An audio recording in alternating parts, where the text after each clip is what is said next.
So, hi there good people on YouTube, Gabi here again with another video, and this time it's I call it in-between video, because in between the layers of trowel that I'm putting on the guitar that I'm building for the Building an Acoustic Guitar in X Days video series, somebody else contacted me and wanted me to build them a guitar of this leftover mahogany from our school. This is the last woods that I have, and I'm building them a jumbo. And we discussed the features and everything, and they wanted a relatively plain and simple rosette, similar to the one I showed them in another guitar that I made. So I thought I might post a video on the whole process of how I am doing my rosettes for people who are interested in finding out how you can do that quickly and easily without too much of an effort. I've got all the things here that I need for it. I'm using my Dremel router with this adjustment here that is particularly made for making circles. I've got some binding material. I have got a spare piece of walnut that goes in for the basic wood of the rosette, and I have got my board on which I do the pre-cuts for the channels that I'm routing. So let's get started and see if this could be an option if you want to start building your own guitars, because I find it quite easy and quick. So let's get started. So with this video there will be an audio commentary explaining what I'm doing, even though a lot of things that you see are self-explanatory. I also will timestamp this, as you can see, to show how long it takes to do the different steps. So the first thing is I transfer the sound hole to the sound board. Normally my sound holes have 10 centimeters in diameter, so I'm marking that here, and then I grow another circle slightly wider, 5 millimeters wider, which will be my distance from the rosette to the sound hole. Of course you can take your own measurements and do whatever you like here, but 5 mil have proven to be optically pleasing, at least to me. And then I transfer the width of the actual rosette in order to see whether it looks nice and whether it has the right proportions. I don't like too wide rosettes, so that's my design, but of course you can do whatever you like. In the next step I am transferring these 2 circles to this piece of wood, which is walnut, some cut-off piece from guitar sides, and I'm transferring the very same circles to this board because this will go into the slot, and that's the first thing I'm always doing. So I still have that measurement from the outer circle, and now I go looking for the one of the inner circle and transfer that as well to the walnut.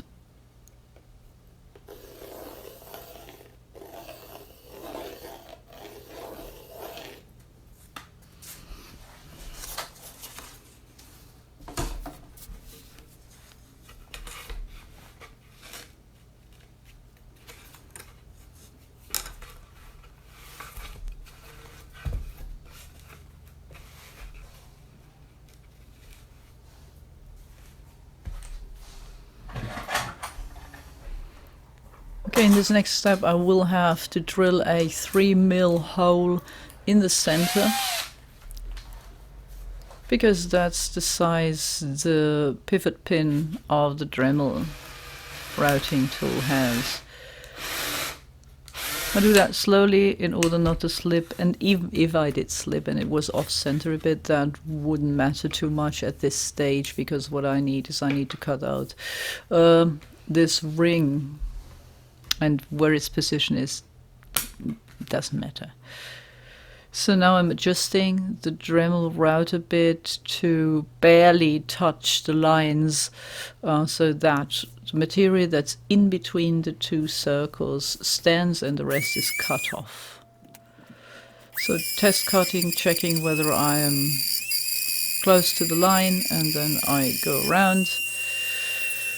And with this I needed to adjust the height again, make it a bit deeper, and take a second go in order to finally go through all the depth of the material. You always have to start with the outer ring first, because if you do the inner ring first, then you don't have a reference point anymore for your circle routing jig. So first the outer ring, and here I'm cutting to the inner line.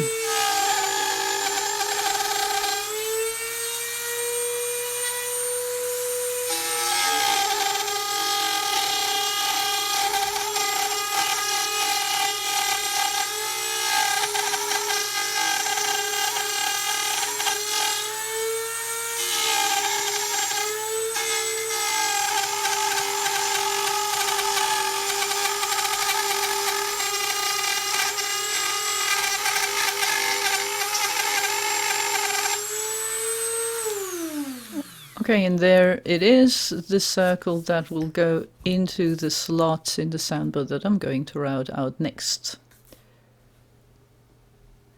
Here I'm test fitting it and see whether I'm already close to my original markings, and this looks really good. But even if it didn't, it wouldn't matter. As I said before, what I'm doing now is I'm transferring the outer lines from the actual cut-off ring, and you see I hit the lines nicely, and these are my new reference points for adjusting the Dremel tool for cutting the slot, which I'll be doing now.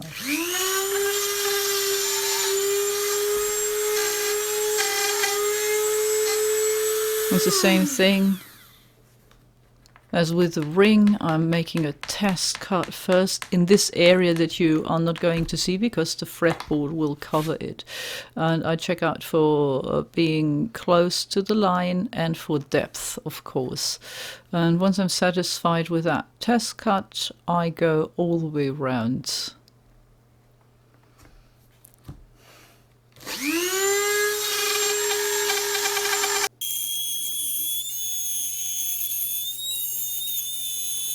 I always go normally back and forth to already clean the channel, but with this mahogany it was a very, very clean cut anyway in the first go, so I didn't need to do that.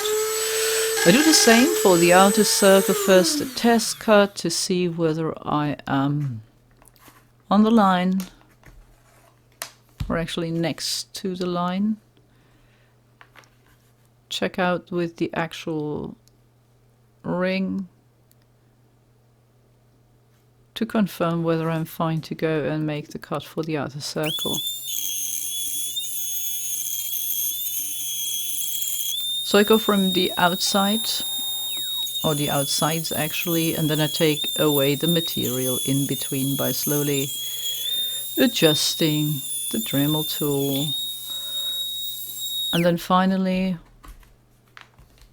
there is the finished channel.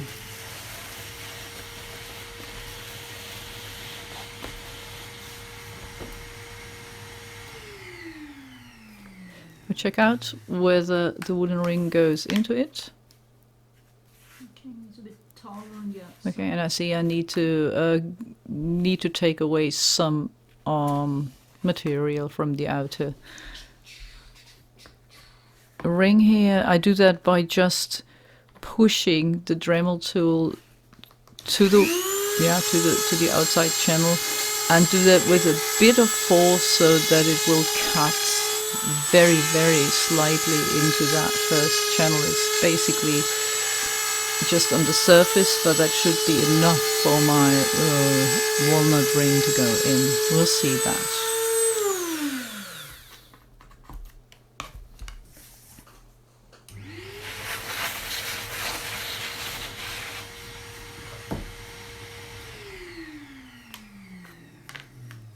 So there it goes.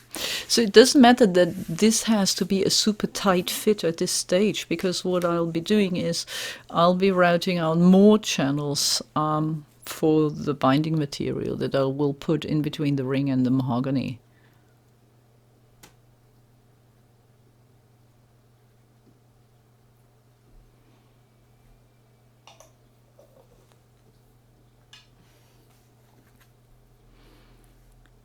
Obviously gluing in the wooden ring. That's a rhyme and that's fine.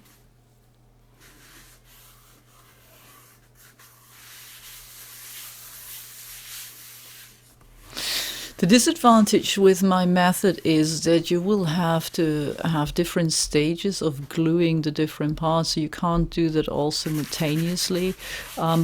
But this method has proven to be the right one for me because there's room for mistakes, and if ever I were about to route another channel now too wide, for instance, I could fill that with a strip of wood or whatever, the way I'm doing it.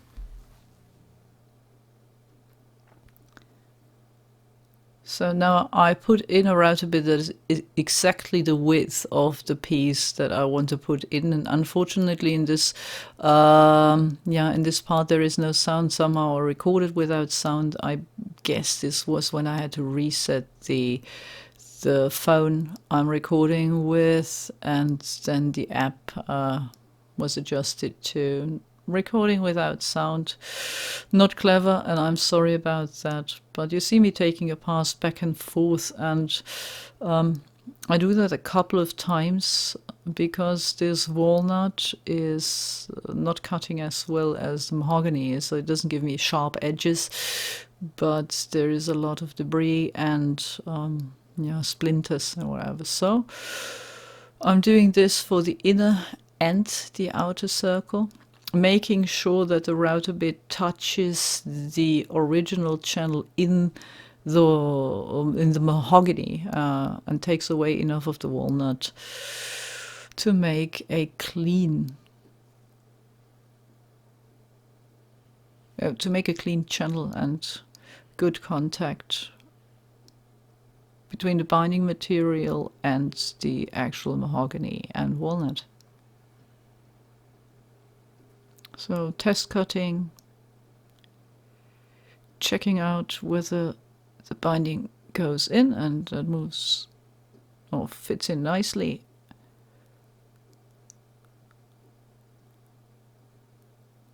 And then finally taking the pass that makes the channel.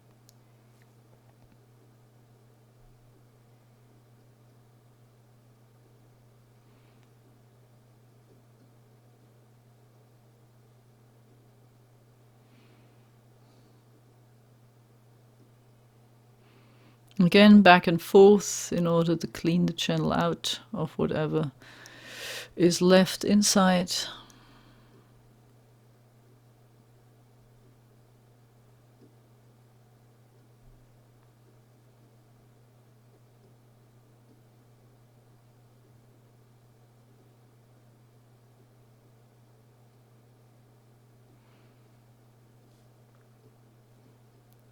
And then the next thing is sanding it by hand, breaking the edges.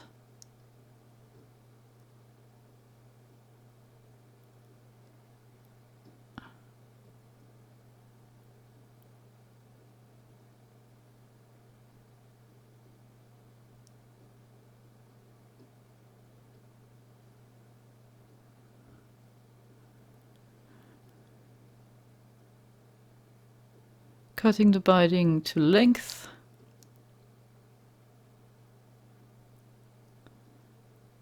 And I put in this new plastic glue. I found it's basically for model building, but it works very well for gluing binding. So I'm putting in the binding, pressing it in, so that I've got a good and tight fit. And I'm doing this for the outer channel.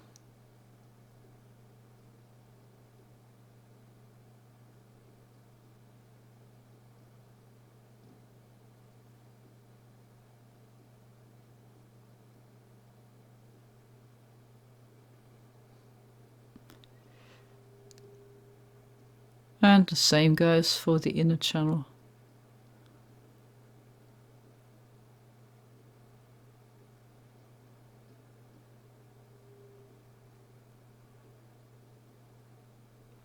With this new glue, I don't make such a big mess that I normally do when I use super glue, because the super glue, but I guess some thicker super glue will do the job as well. But the super glue I'm using is very thin and it goes into the slots and it is sucked up by the wood. But again, this is a bit cleaner. I'm pressing it in again.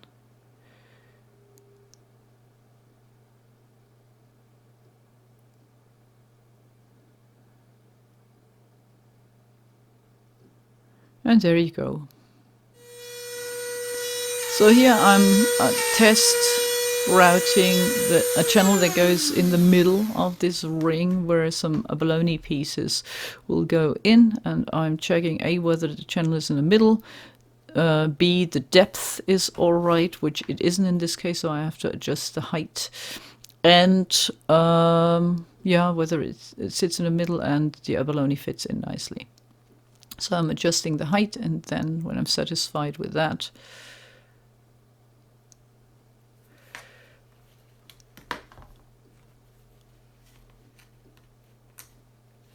I will go all the way around for cutting the channel.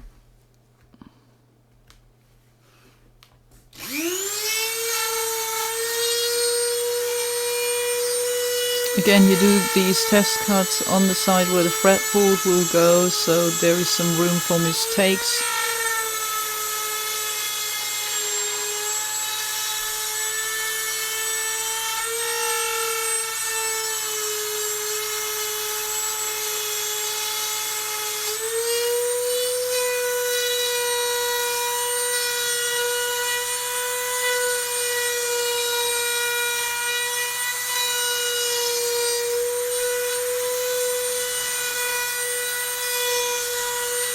And again, I'm doing this back and forth to get a good clean channel, but of course I will have to use some sandpaper.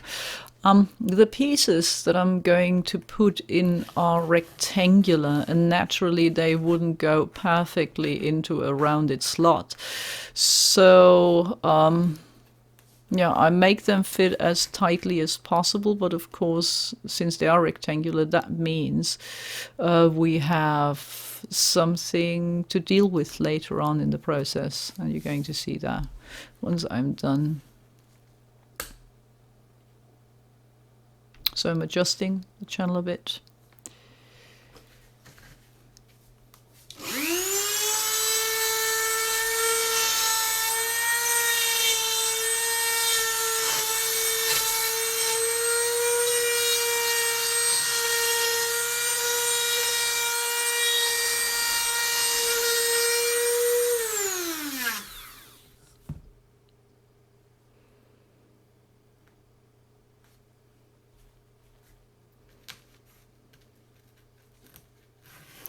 Okay, breaking the edges of the channel a bit with sandpaper.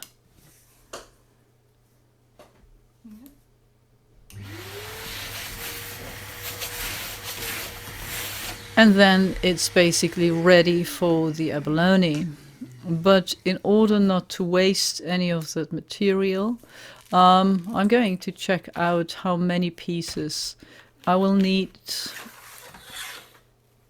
So I put on the fretboard and mark its outline so that I see how far I will have to go with filling the channel with the abalone pieces.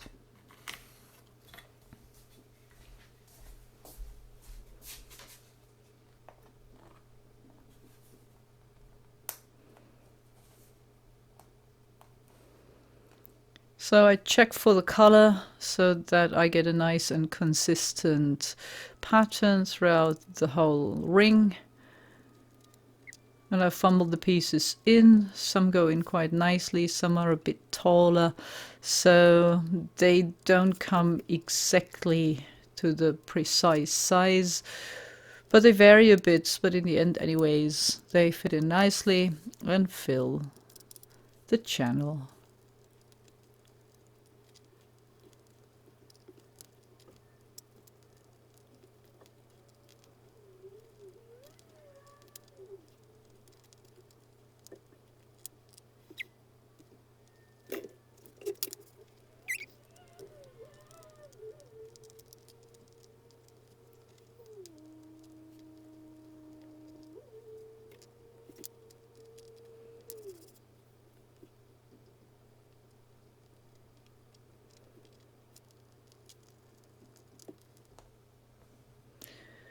So since these pieces are rectangular, and I put them in a rounded channel, this means that there will be tiny little gaps between the individual pieces. And I fill them up here using epoxy for that, but I think some thick super glue or thin super glue and sawdust, whatever you like to choose, does the job. I'm using the epoxy because it's clear, and I don't want anything else in the channel.